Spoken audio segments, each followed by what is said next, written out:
बिहार चुनाव में एनडीए को भारी बहुमत मिली है और ये सब कुछ तब हुआ जब पूरे राज्य में हवा महागठबंधन के पक्ष में चल रही थी।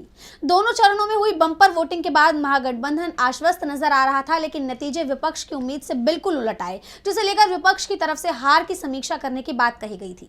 वहीं अब इसी कड़ी में कांग्रेस ने बड़ा कदम उठाया है। तो क्या है पूरी खबर, देखिए इस रिपोर्ट में।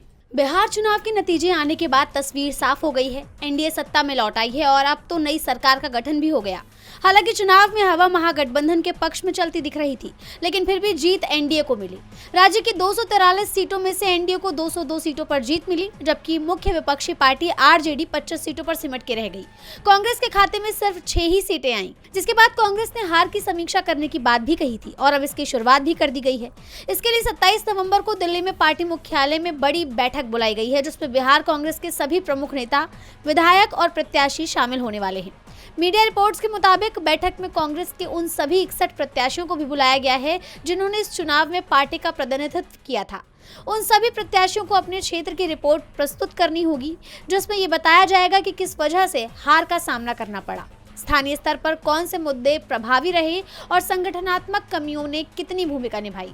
बैठक में ये समीक्षा भी होगी कि महागठबंधन के भीतर कांग्रेस की पकड़ कमजोर क्यों पड़ गई और संगठनात्मक रूप से पार्टी किन मोर्चों पर पिछड़ गई। प्रत्याशियों की तरफ से सौंपी गई यही रिपोर्ट चुनावी रणनीति की समीक्षा का आधार बनेगी। इसी के साथ 27 नवंबर को होने वाली बैठक में जीतने वाले 6 विधायकों को भी बुलाया गया है। चुनावी प्रदर्शन पर सभी अपने अपने क्षेत्र की तस्वीर पार्टी नेतृत्व के सामने रखेंगे।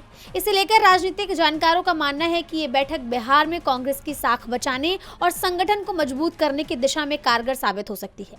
पार्टी की कोशिश होगी कि हार के कारण को समझकर आगामी चुनाव के लिए बेहतर और प्रभावी रणनीति बनाई जा सके। यानी साफ है कि कांग्रेस हार की समीक्षा कर उन मुद्दों पर खुद को मजबूत करने की तैयारी में है, जिसकी वजह से बिहार में महागठबंधन की सरकार बनते बनते रह गई। डीवी लाइव की रिपोर्ट।